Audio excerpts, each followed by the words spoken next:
ಗುರುಭ್ಯೋ ನಮಃ. ಎಲ್ಲರಿಗೂ ನಮಸ್ಕಾರ. ಧೃತಿ ಡಿವೋಷನಲ್ ಯೂಟ್ಯೂಬ್ ಚಾನಲ್ಗೆ ನಿಮ್ಮೆಲ್ಲರಿಗೂ ಹೃತ್ಪೂರ್ವಕವಾದಂತಹ ಸ್ವಾಗತ. ಸ್ನೇಹಿತರೆ, ಇವತ್ತಿನ ಈ ವಿಡಿಯೋದಲ್ಲಿ ನಾನು 2026ರ ವರಮಹಾಲಕ್ಷ್ಮಿ ವ್ರತ ಯಾವ ದಿನ ಬಂದಿದೆ, ಪೂಜೆ ಮಾಡಲು ಅತ್ಯುತ್ತಮವಾದ ಸಮಯ ಯಾವುದು, ಯಾವ ಶುಭ ಮುಹೂರ್ತಗಳಲ್ಲಿ ಪೂಜೆ ಮಾಡಬಹುದು, ಹಾಗೆ ವರಮಹಾಲಕ್ಷ್ಮಿ ದೇವಿಗೆ ಯಾವ ಬಣ್ಣದ ಸೀರೆಯನ್ನು ಉಡಿಸಿದರೆ ಅಷ್ಟೈಶ್ವರ್ಯ ಪ್ರಾಪ್ತಿಯಾಗುತ್ತದೆ ಅಂತ ಇವತ್ತಿನ ವಿಡಿಯೋದಲ್ಲಿ ಪೂಜೆಯನ್ನು ಯಾವ ರೀತಿ ಮಾಡಿದರೆ ದೇವಿಯ ಸಂಪೂರ್ಣ ಅನುಗ್ರಹ ದೊರೆಯುತ್ತದೆ ಎಂಬೆಲ್ಲ ಮಾಹಿತಿಯನ್ನು ತುಂಬ ವಿವರವಾಗಿ ತಿಳಿದುಕೊಳ್ಳೋಣ. ಆದರೆ ಅದಕ್ಕಿಂತ ಮೊದಲು ನೀವು ಇನ್ನೂ ನಮ್ಮ ಧೃತಿ ಡಿವೋಷನಲ್ ಯೂಟ್ಯೂಬ್ ಚಾನಲನ್ನು ಸಬ್ಸ್ಕ್ರೈಬ್ ಮಾಡಿಲ್ಲ ಅಂದರೆ ಈಗಲೇ ಸಬ್ಸ್ಕ್ರೈಬ್ ಮಾಡಿ, ಹಾಗೆ ಪಕ್ಕದಲ್ಲಿರುವಂತಹ ಬೆಲ್ ಐಕಾನನ್ನು ಪ್ರೆಸ್ ಮಾಡಿ. ಪ್ರತಿದಿನ ದೇವರ ಪೂಜೆ, ವ್ರತಗಳು, ಹಬ್ಬಗಳು, ಪಂಚಾಂಗ ಹಾಗೂ ಮಾಹಿತಿ, ಶಕ್ತಿಶಾಲಿ ಮಂತ್ರಗಳು ಹಾಗೂ ಆಧ್ಯಾತ್ಮಿಕ ಮಾಹಿತಿಗಳನ್ನು ನೀವು ನೋಡ್ಬೋದು. ಸ್ನೇಹಿತರೆ, ವರಮಹಾಲಕ್ಷ್ಮಿ ವ್ರತವು ಹಿಂದೂ ಧರ್ಮದಲ್ಲಿ ಅತ್ಯಂತ ಪವಿತ್ರ ಮತ್ತು ಮಹತ್ವದ ವ್ರತಗಳಲ್ಲಿ ಒಂದಾಗಿದೆ. ಈ ವ್ರತವನ್ನು ಮುಖ್ಯವಾಗಿ ವಿವಾಹಿತ ಮಹಿಳೆಯರು ತಮ್ಮ ಕುಟುಂಬದ ಸುಖ, ಶಾಂತಿ, ಆರೋಗ್ಯ, ಐಶ್ವರ್ಯ, ಧನಧಾನ್ಯ ಹಾಗೂ ಸಂತಾನಕ್ಷೇಮಕ್ಕಾಗಿ ಆಚರಿಸುತ್ತಾರೆ. ಈ ದಿನ ಲಕ್ಷ್ಮೀ ದೇವಿಯನ್ನು ಭಕ್ತಿಯಿಂದ ಪೂಜಿಸಿದರೆ ಸಂಪೂರ್ಣ ಕೃಪೆ ದೊರೆಯುತ್ತದೆ. ಅಷ್ಟಲಕ್ಷ್ಮಿಯರಂದರೆ ಆದಿಲಕ್ಷ್ಮಿ, ಧನಲಕ್ಷ್ಮಿ, ಧಾನ್ಯಲಕ್ಷ್ಮಿ, ಗಜಲಕ್ಷ್ಮಿ, ಸಂತಾನಲಕ್ಷ್ಮಿ, ಧೈರ್ಯಲಕ್ಷ್ಮಿ, ವಿಜಯಲಕ್ಷ್ಮಿ ಮತ್ತು ವಿದ್ಯಾಲಕ್ಷ್ಮಿ. ಈ 8 ರೂಪಗಳ ಆಶೀರ್ವಾದ ದೊರೆತರೆ ಜೀವನದಲ್ಲಿ ಸಂಪತ್ತು ಮಾತ್ರವಲ್ಲದೆ ಆರೋಗ್ಯ, ಜ್ಞಾನ, ಯಶಸ್ಸು, ವಿಜಯ, ನೆಮ್ಮದಿ ಹಾಗೂ ಕುಟುಂಬದ ಸುಖವೂ ಹೆಚ್ಚುತ್ತದೆ. ಇನ್ನು 2026ರ ದಿನಾಂಕದ ಬಗ್ಗೆ ತಿಳಿದುಕೊಳ್ಳೋಣ. 2026ರಲ್ಲಿ ವರಮಹಾಲಕ್ಷ್ಮಿ ಹಬ್ಬವು ಆಗಸ್ಟ್ 21 ಶುಕ್ರವಾರ ಆಚರಿಸಲಾಗುತ್ತದೆ. ಶ್ರಾವಣ ಮಾಸದ 2ನೇ ಶುಕ್ರವಾರದಂದು ಈ ವ್ರತವನ್ನು ಆಚರಿಸುವಂತಹ ಸಂಪ್ರದಾಯವಿದೆ. ಈ ದಿನ ಬೆಳಿಗ್ಗೆ ಬೇಗನೆ ಎದ್ದು ಮನೆ ಶುಚಿಗೊಳಿಸಿ ಪೂಜಾ ಸ್ಥಳವನ್ನು ಸ್ವಚ್ಛವಾಗಿ ಅಲಂಕರಿಸಬೇಕು. ಬಾಗಿಲಿಗೆ ಮಾವಿನ ತೋರಣ ಕಟ್ಟುವುದು, ರಂಗೋಲಿ ಹಾಕುವುದು ಹಾಗೂ ಪೂಜಾ ಮಂಟಪವನ್ನು ಹೂಗಳಿಂದ ಅಲಂಕರಿಸುವುದು ಶುಭಕರ. ನಂತರ ಕಲಶ ಸ್ಥಾಪನೆ ಮಾಡಬೇಕು.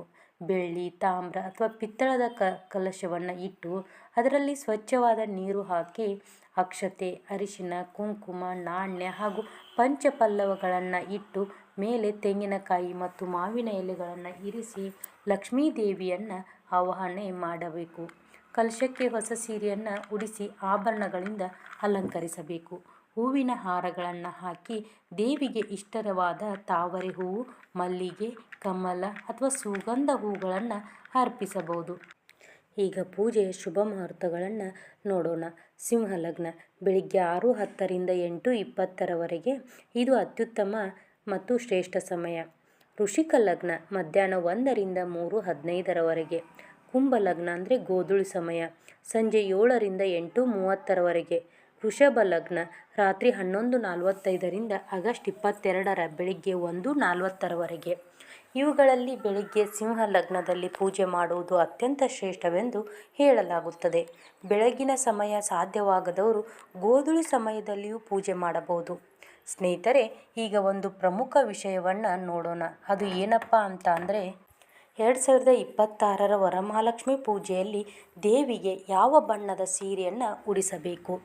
ಈ ವರ್ಷ ದೇವಿಗೆ ಹಸಿರು ಬಣ್ಣದ ಸೀರೆಯನ್ನು ಅರ್ಪಿಸುವುದು ಅತ್ಯಂತ ಶುಭಕರವೆಂದು ಹೇಳಲಾಗುತ್ತದೆ.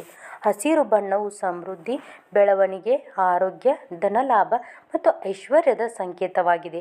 ಆದ್ದರಿಂದ ಸಾಧ್ಯವಾದರೆ ಕಲಶಕ್ಕೆ ಹಸಿರು ಬಣ್ಣದ ಹೊಸ ಸೀರೆಯನ್ನು ಉಡಿಸಿ.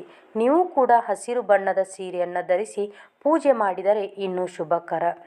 ಪೂಜೆಯ ಸಂದರ್ಭದಲ್ಲಿ ದೇವಿಗೆ ಸಿಹಿ ಪದಾರ್ಥಗಳು, ಪಾಯಸ, ಕೋಸಂಬರಿ, ಹಣ್ಣುಗಳು, ಪಂಚಾಮೃತ, ತೆಂಗಿನಕಾಯಿ, ಬೆಲ್ಲ, ಬಾಳೆಹಣ್ಣು, ತುಪ್ಪದ ದೀಪ ಮತ್ತು ಹೂಗಳನ್ನು ಅರ್ಪಿಸಬಹುದು.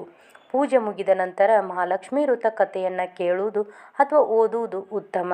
ನಂತರ ಮುತ್ತೈದೆಯರಿಗೆ ಅರಿಶಿನ, ಕುಂಕುಮ, ಹೂವು, ತಾಂಬೂಲ, ಬ್ಲೌಸ್ ಪೀಸ್ ಅಥವಾ ಸಣ್ಣ ಉಡುಗೊರೆಯನ್ನು ನೀಡುವುದು ಸಂಪ್ರದಾಯವಾಗಿದೆ. ಈ ದಿನ ದಾನ ಮಾಡುವುದು, ಬಡವರಿಗೆ ಅನ್ನದಾನ ಮಾಡುವುದು, ಗೋಮಾತೆಗೆ ಆಹಾರ ನೀಡುವುದು ಹಾಗೂ ದೇವಾಲಯದಲ್ಲಿ ದೀಪ ಹಚ್ಚುವುದು ಅತ್ಯಂತ ಪುಣ್ಯಕರವೆಂದು ಹೇಳಲಾಗುತ್ತದೆ. ಗಮನಿಸಿ ಸ್ನೇಹಿತರೆ, ದೇವಿಯ ಕೃಪೆ ಪಡೆಯಲು ಅತ್ಯಂತ ಮುಖ್ಯವಾದದ್ದು ಭಕ್ತಿ, ಶ್ರದ್ಧೆ ಮತ್ತು ಶುದ್ಧ ಮನಸ್ಸು. ಆಡಂಬರಕ್ಕಿಂತ ಭಾವಪೂರ್ಣವಾದ ಪೂಜೆಗೆ ದೇವಿ ಹೆಚ್ಚು ಪ್ರಸನ್ನಳಾಗುತ್ತಾಳೆ. ಈ ಮಾಹಿತಿಯು ನಿಮಗೆ ಉಪಯುಕ್ತವಾಗಿದೆ ಎಂದು ಭಾವಿಸುತ್ತೇನೆ. ನಿಮ್ಮ ಕುಟುಂಬದ ಎಲ್ಲರಿಗೂ ಮಹಾಲಕ್ಷ್ಮೀ ದೇವಿಯ ಆಶೀರ್ವಾದ ಸದಾ ಇರಲಿ.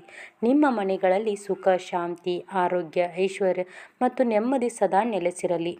ವಿಡಿಯೋ ಇಷ್ಟವಾದರೆ ಒಂದು ಲೈಕ್ ಮಾಡಿ. ನಿಮ್ಮ ಕುಟುಂಬದವರು ಹಾಗೂ ಸ್ನೇಹಿತರೊಂದಿಗೆ ಈ ಮಾಹಿತಿಯನ್ನು ಹಂಚಿಕೊಳ್ಳಿ. ಇಂತಹ ಇನ್ನಷ್ಟು ದೇವರ ಪೂಜೆ, ಹಬ್ಬ, ವ್ರತ, ಪಂಚಾಂಗ ಹಾಗೂ ಆಧ್ಯಾತ್ಮಿಕ ಮಾಹಿತಿಗಾಗಿ ನಮ್ಮ ಧೃತಿ ಡಿವೋಷನಲ್ ಯೂಟ್ಯೂಬ್ ಚಾನಲನ್ನು ತಪ್ಪದೇ ಸಬ್ಸ್ಕ್ರೈಬ್ ಮಾಡಿ.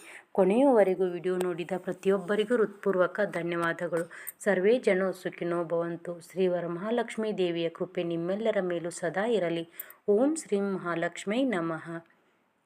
ಮತ್ತೆ ಮುಂದಿನ ವಿಡಿಯೋದಲ್ಲಿ ಸಿಗ್ತೀನಿ. ಎಲ್ಲರಿಗೂ ಧನ್ಯವಾದಗಳು.